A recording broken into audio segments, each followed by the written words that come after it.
I just need you to know that if you were my Valentine, I would make you this strawberry chocolate tiramisu.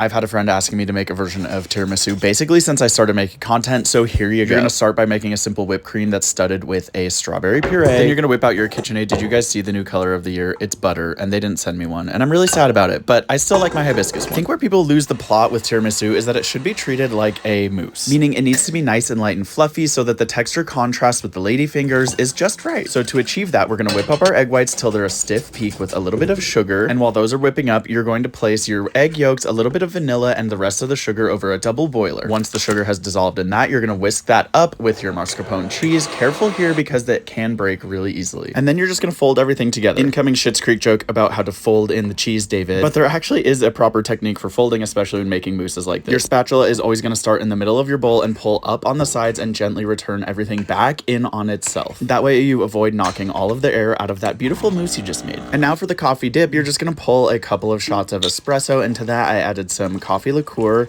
along with a little bit of vanilla extract and some cocoa powder. Whisk all of that together and then you are on to assembly. Now, it's very important that you don't let those ladyfingers soak in the coffee mixture for too long, otherwise it's just going to be totally mushy. After you've done that first layer, I like to do another layer of cocoa powder before continuing on with the rest of those ladyfingers and then playing in your little mascarpone mousse zen garden. If you have the patience, it's ideal to let this sit overnight, and then I dusted the top with a little bit of freeze-dried strawberry powder. I mean, come on, look how beautiful she is. And that, folks, is how you make a proper tiramisu. The mousse is light and airy, the ladyfingers are perfectly soaked, and the strawberry adds just enough little tang.